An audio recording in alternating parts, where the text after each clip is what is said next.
Hai, nama saya Rizky Rahmawati, saya dari kelas 12 Kimia Analisis, dan pada kesempatan kali ini saya akan mempresentasikan sebuah video yang berisi penjelasan mengenai Spanish Flu 1918 atau flu Spanyol 1918. Epidemi flu 1918 juga dikenal sebagai epidemi flu besar atau flu Spanyol.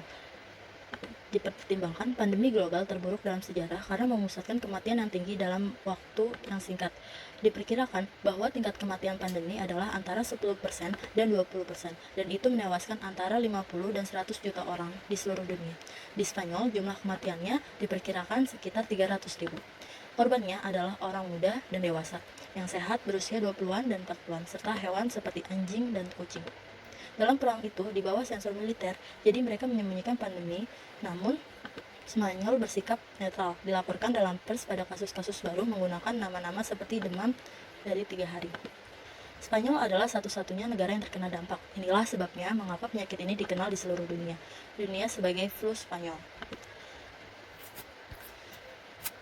Meskipun pada musim gugur 1917, penyakit ini telah terjadi di 14 kampung militer. Beberapa orang menganggap Gilbert Mitchell, seorang juru masak di kampung Fort Riel di Kansas, sebagai pasien nol.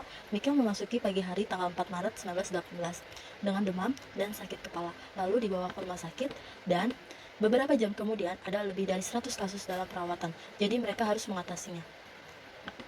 Gejala penyakit ini adalah demam tinggi, sakit telinga, kelelahan tubuh, diare, dan sesekali muntah, dan kadang-kadang kesulitan bernafas dan mimisan. Sebagian orang meninggal adalah hasil dari pneumonia bakteri sekunder karena antibiotik tidak tersedia. Namun, satu kelompok meninggal dengan cepat setelah gejala pertama muncul hanya dalam 2 atau 3 hari. Pada pertengahan April 1918, flu sudah mengamuk di parit Eropa Barat. Dari Prancis ke Inggris, Italia, dan datang ke Spanyol. Bahkan Raja Alfonso XIII jatuh sakit. Dari Prancis, surat kabar Spanyol mengumandangkan penyakit ini yang menyebar dengan sangat mengkhawatirkan. Seperti dapat dilihat dalam grafik ini, sebagian besar kematian jatuh hanya dalam 13 minggu, dari September hingga pertengahan Desember. Tahun 1918, dalam apa yang dikenal sebagai gelombang kedua, orang dan populasi termiskin menderita akibat flu ini secara khusus, tetapi juga mempengaruhi gubernur seperti Presiden Amerika Serikat, Woodrow Wilson, Perdana Menteri Inggris Lloyd George, atau Kaisar Goguryeo, pelukis Edvard Munch, bahkan menangkapnya dalam potret diri, dan yang lain seperti Gustav Klimt tidak selamat dari penyakit itu. Semua surat kabar saat itu mengumpulkan iklan dengan obat ajaib, air obat tonik, dan obat-obat lainnya menonjol.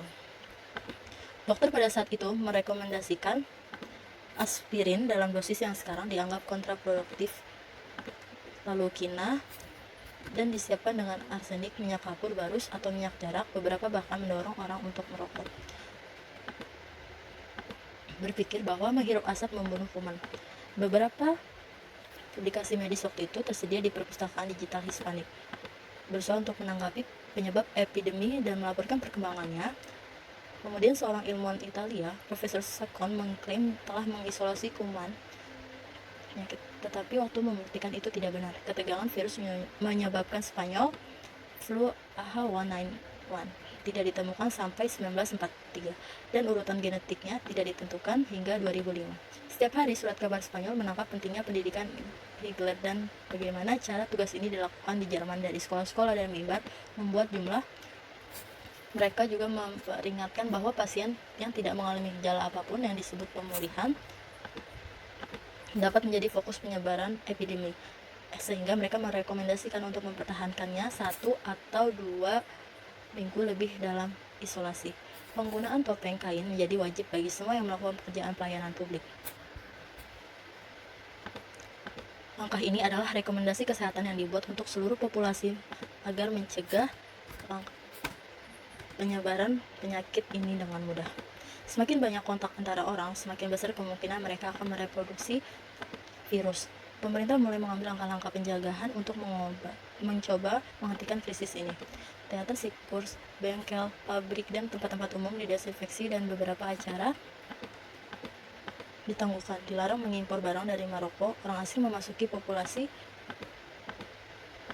Biaya kuliah dan ujian diperpanjang tanpa batas, dan rektor bahkan diberi kebebasan untuk menangguhkan kelas jika mereka mau. Gelombang ketiga dan terakhir lebih jinak karena banyak orang sudah diimunisasi dan memberi pandemi yang terkendali pada musim 1919 dan penyakit itu berakhir dengan sendirinya oleh pada musim panas tahun 2020. Virusnya telah hilang, sementara dia menenangkan pertempuran melawan yang terlemah. Sisanya diimunisasi.